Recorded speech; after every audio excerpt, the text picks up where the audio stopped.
আমি বাজেটের আলোচনায় বলবো শিক্ষা খাতে 1,22,495 কোটি টাকার বাজেট বরাদ্দ দেওয়া হয়েছে, কিন্তু এক্ষেত্রে মাদ্রাসা শিক্ষার বাজেট দেওয়া হয়েছে মাদ্রাসা এবং কারিগরি মিলে 18,457 কোটি টাকা। এটি আমার মনে হয় প্রাথমিক শিক্ষাকে এবং কারিগরি শিক্ষা এবং মাদ্রাসা শিক্ষাকে অনুৎসাহিত করা হয়েছে।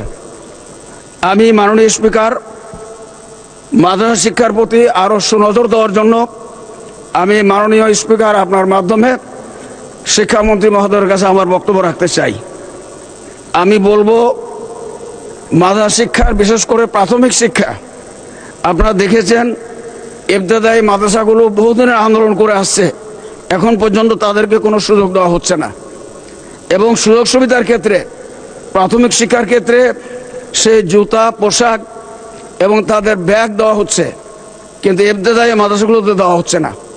আমি এক্ষেত্রে আরও বিশেষভাবে আবেদন করব মাননীয় স্পিকার, আমাদের দেশে বিশেষ করে আমাদের এলাকায় যে হারে কওমি মাদ্রাসা এবং নুরানি যে সকল মাদ্রাসা হাফিজিয়া মাদ্রাসা গড়ে উঠছে, এই অসংখ্য মাদ্রাসার প্রতি উৎসাহ দান করা উচিত এবং এগুলোকে প্রাথমিক শিক্ষার আওতায় নিয়ে আসা প্রয়োজন।